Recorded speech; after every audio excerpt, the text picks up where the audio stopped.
Hello and welcome to another video. Today I'll show you how I went about staining fabric and making an Edwardian blouse. I bought a lovely patterned cotton, but it has a hideous bleached white colour to it. So I'll fix that by staining it with tea and give it a more antique look. First, I mix a mordant.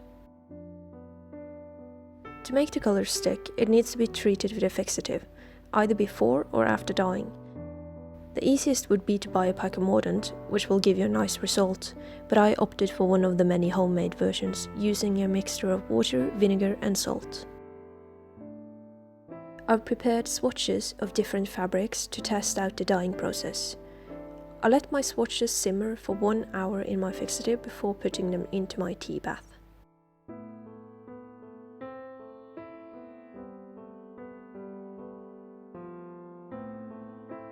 I make a strong tea using a mix of black and red rooibos. Hopefully the rooibos will combat the green taint that black tea can make.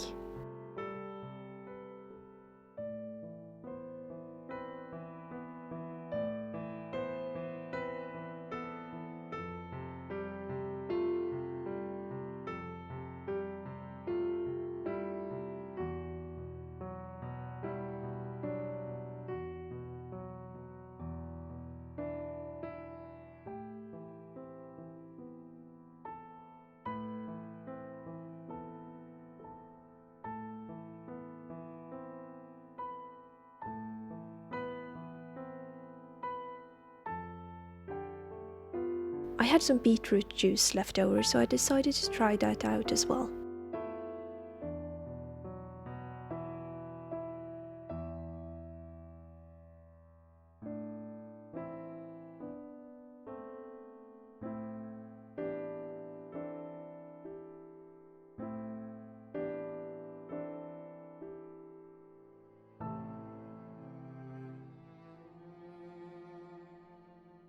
I had also added swatches of unmordanted fabric to see if there was any difference.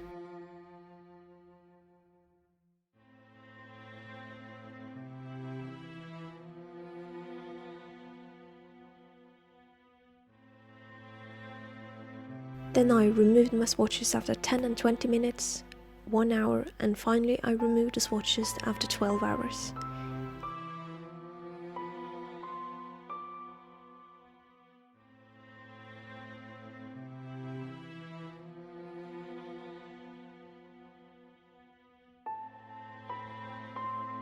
After removal, the fabric was rinsed, washed and left to dry.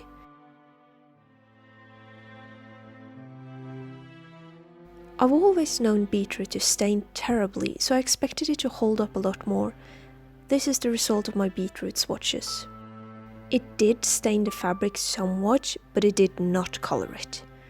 You can, however, see that after 20 minutes the unfixated swatch did not stain as heavily as the fixated one, but there is not a big difference between the 20-minute and 12-hour swatches. The tea swatches on the other hand looks more promising. The linen did not dye as easily as the cotton canvas, and the textures of my fashion fabric also picked up colour differently. The difference between the untreated cotton and the fixated one are minimal, but the colour looks slightly brighter on the fixated one. Now, there are certain plants that has natural fixatives in them, hence they stain permanently, tannins being one of them, and this is the reason why coffee, tea and wine stain so terribly, so even without adding a mordant, the tea will dye. But it would be interesting to see what the difference the homemade mordant makes over time and with regular washing of the fabric.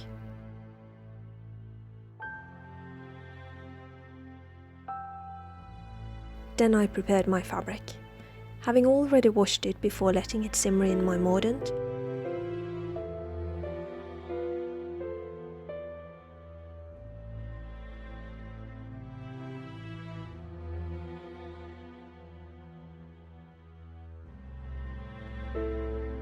and then came the terrifying part of submerging it into the tea.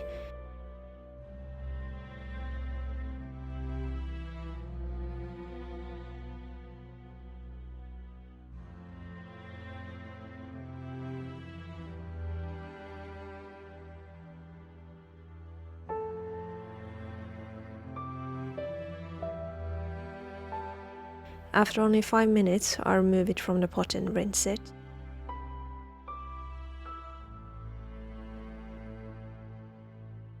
Then it was washed and left to dry.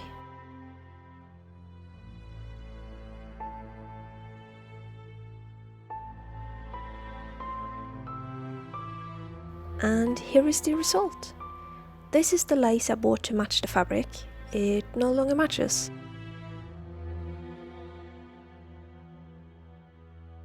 And this was a lace from my stash that matches the pattern of my fabric. But the color matches neither.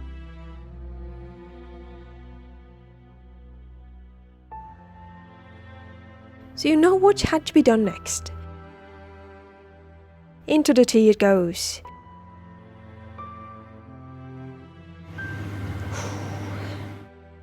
Yarn and thread picks up color easier than woven fabric, so it was only in the pot for about 2 minutes. Then it was washed, dried and then ironed before use.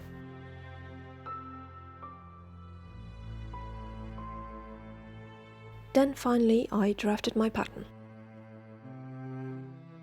I start by drafting the fitted yoke.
The blouse will be closed in the back with buttons, so here I'm drafting my button stand.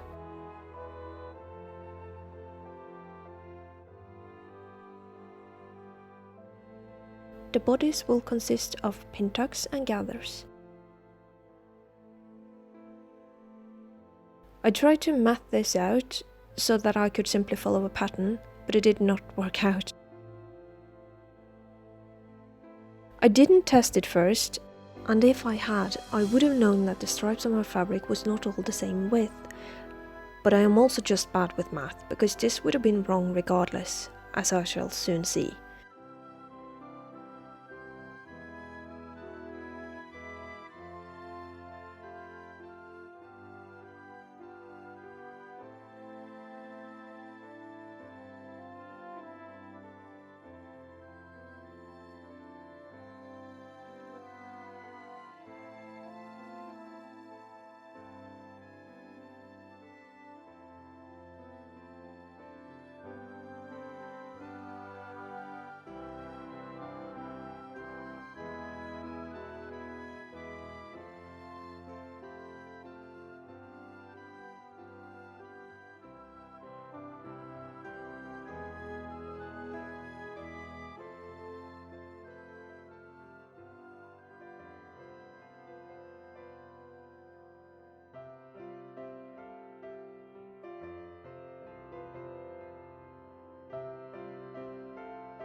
I also drafted a waistband of sorts, which the bodice will be gathered into.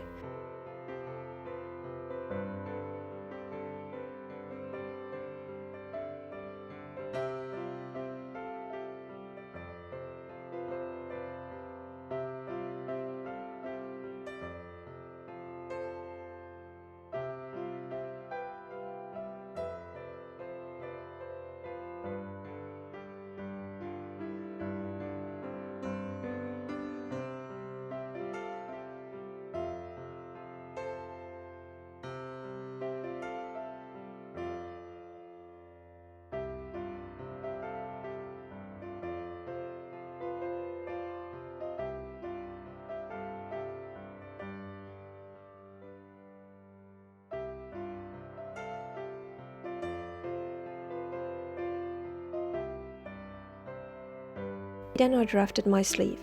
I widened a base pattern and ended it below the elbow.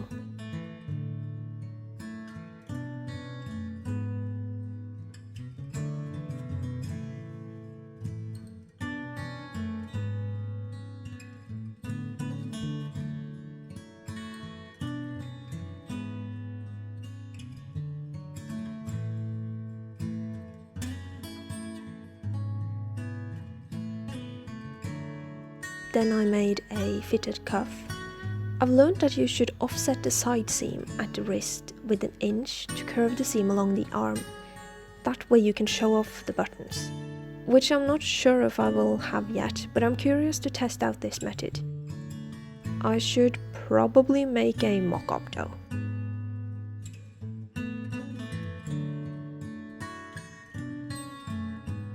Also seen is the drafting of the color.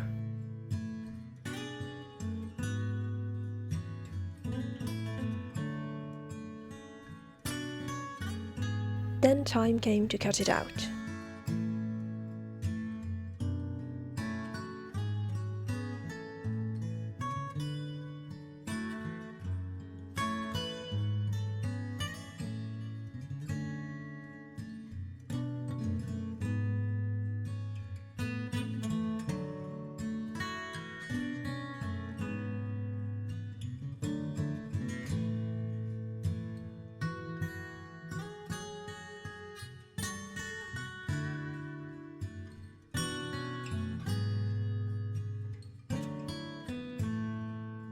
I guess this is technically not pin tucks.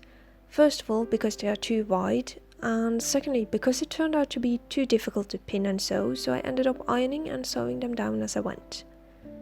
With this method, it's important to take your time, because any tiny littlest mistake will show.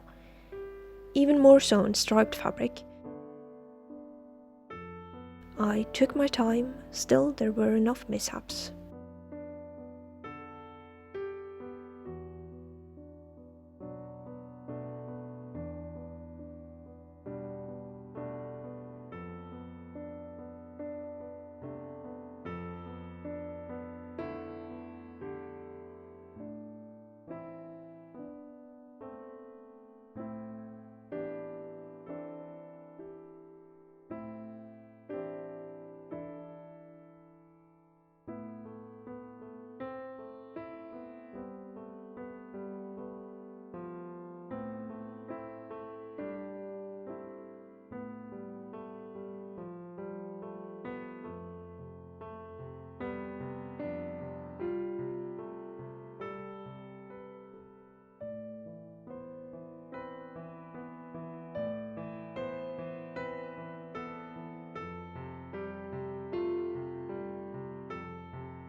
So, no surprise, but it turns out I'm really bad at math.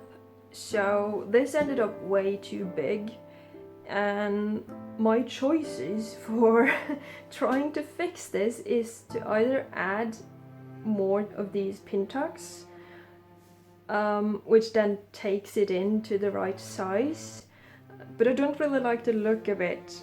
It's just a bit too much. And so my other choice is to remove a lot from the sides, which will make it look like this. And I'm glad I only cut out the front piece, because I need to do the exact same on the back as well. And then I did the exact same on the back as well.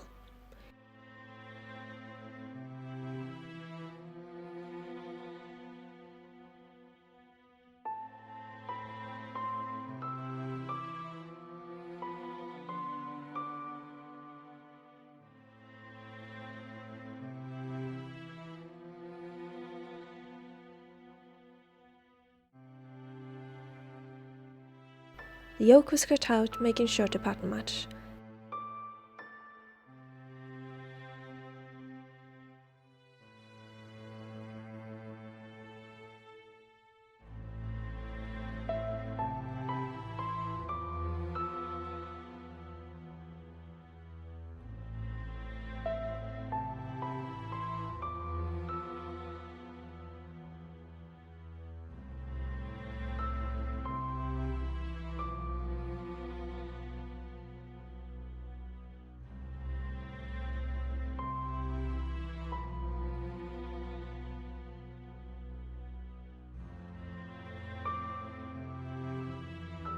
Then I sewed the tiniest French seam.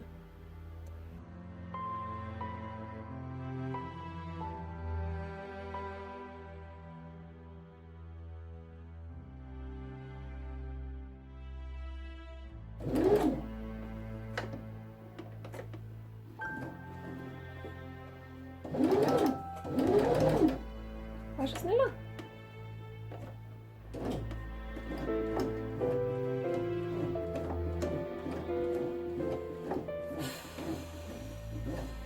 Period accuracy is very important to me, which is why I choose to hand turn my modern sewing machine.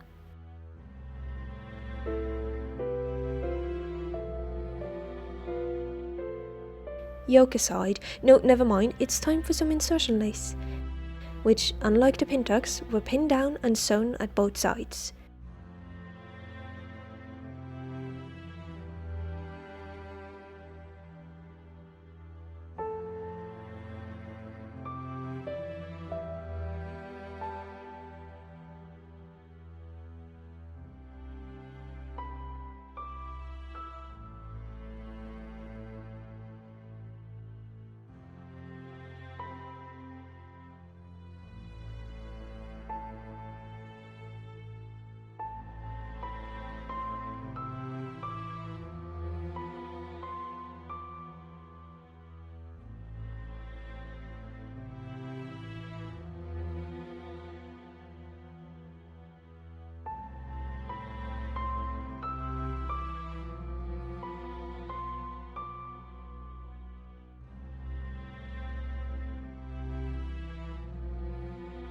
Then I cut them open,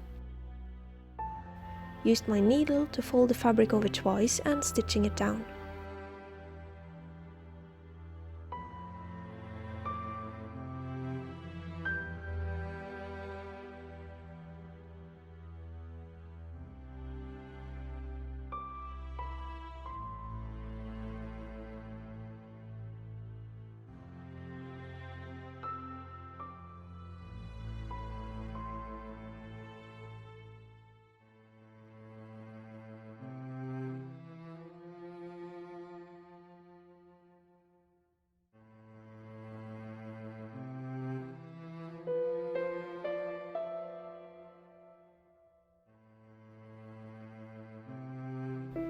The collar was made out of a single layer of fabric, which was stitched on.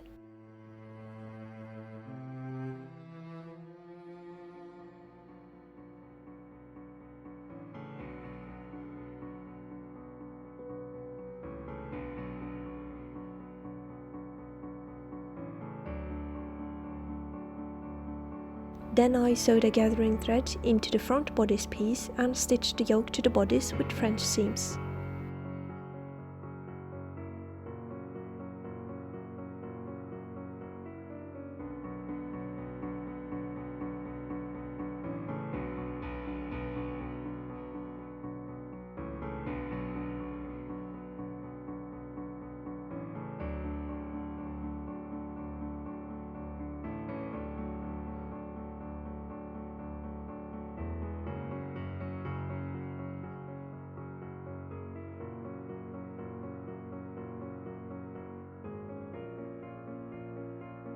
Then the side seam was sewed up with, you guessed it, French seams.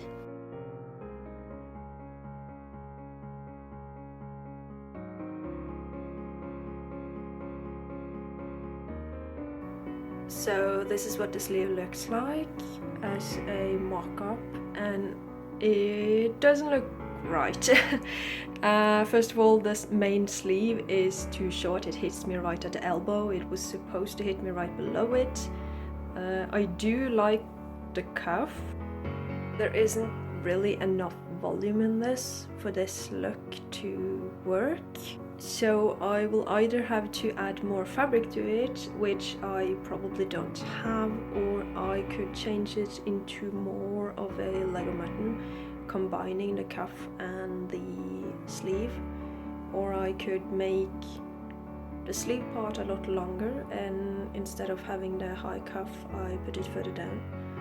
So I will be testing a few things out and we'll see where that goes. And it goes like this. Lego mutton all the way. The pieces was combined and cut out. I guess again this is not really a proper Lego mutton this time because it's not wide enough. But it has the right shape. It's a nice shape. I like that shape.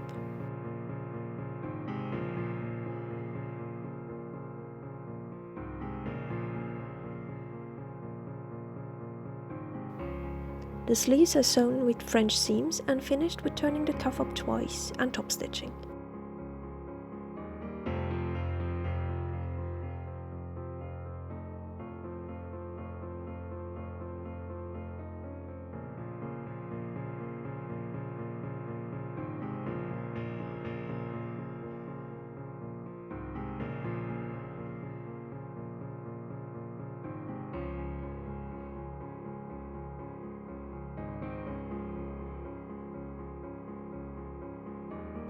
Then gathering thread is sewn into the sleeve head before fitting it to the arm side.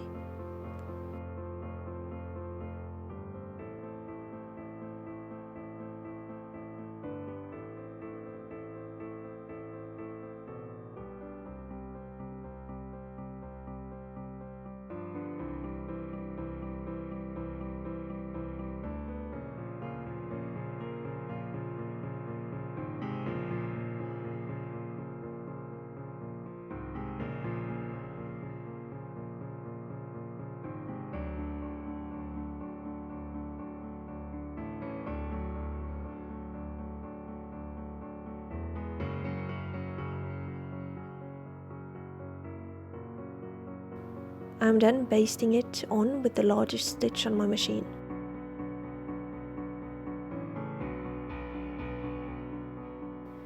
Going in and fixing whatever doesn't fit or went wrong before sewing it on properly. Then I turn in my button stand and cut down and turn over the raw seams left. This is then stitched down by hand.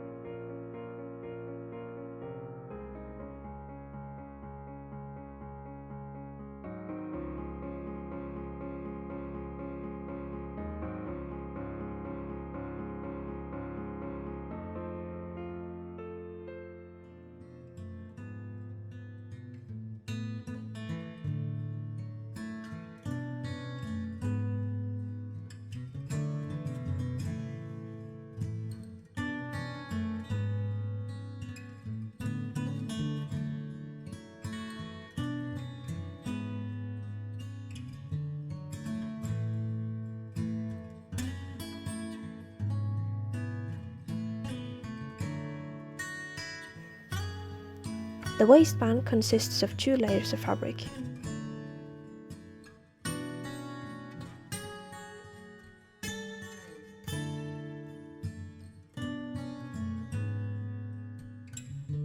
The bodice is gathered down to fit and sandwiched between before stitching down.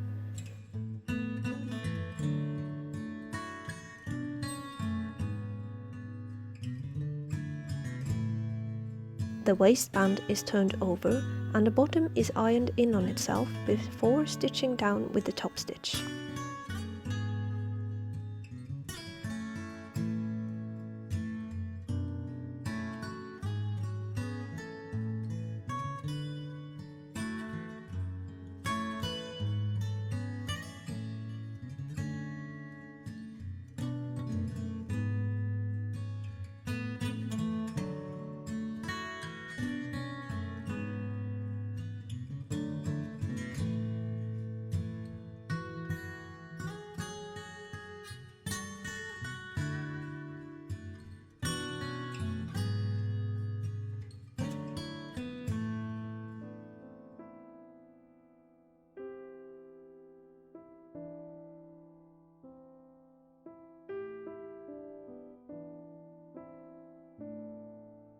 I decided to use these dainty little shell buttons, because it turns out that making your fabric look vintage narrows down your selection of fitting buttons. Plastic, for one, looks sad and misplaced.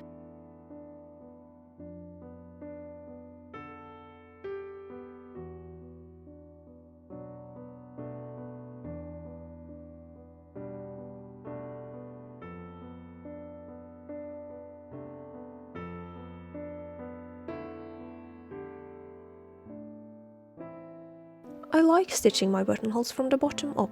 That way I get the ugliest ones out of sight. But it might have been a mistake to make 13 of them. I might have just cursed this entire project.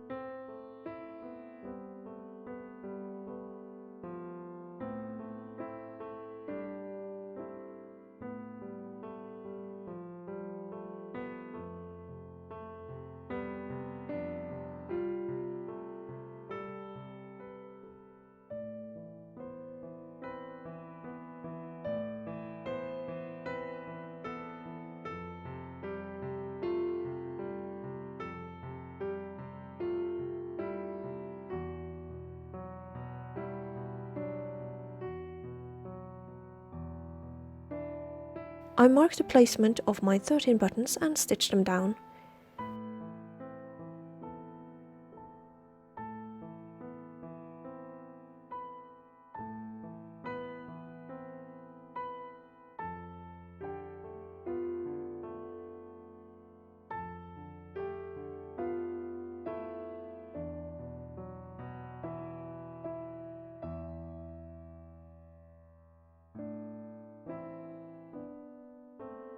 I tried to make my stitching secure, but then one of the buttons broke clean in half and I sat there re-evaluating all my life choices up until that point.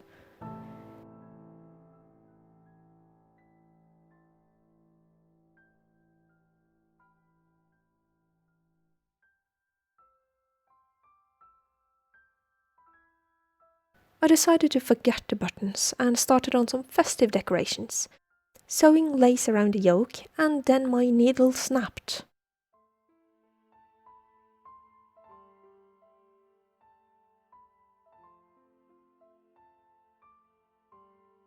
New day, new needle from this nifty little overexposed needle waffle.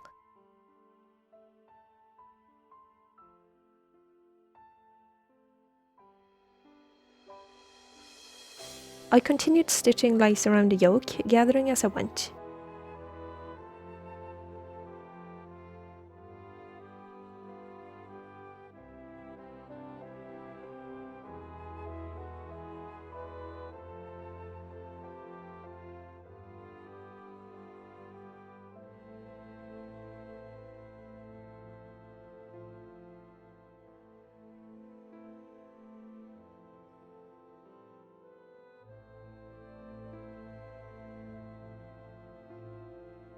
Then I used the remaining scraps to trim the collar and cuffs.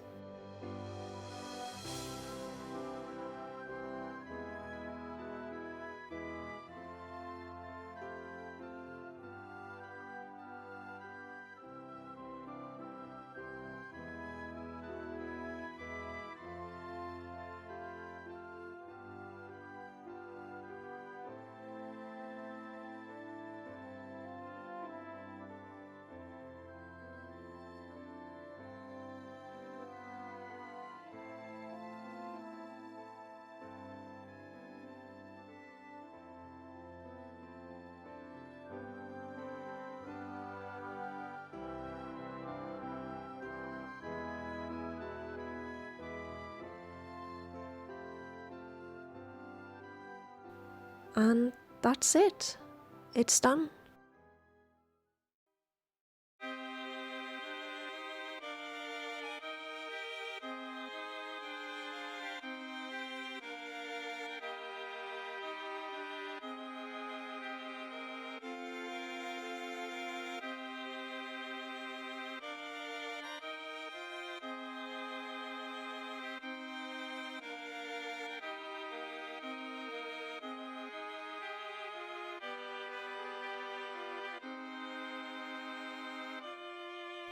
This is worn without the proper undergarments, but it still gives a nice silhouette and holds its shape.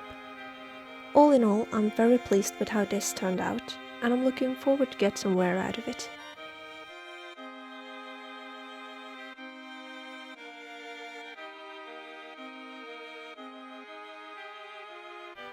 I wish you luck with your own adventures. Until next time, thanks for watching.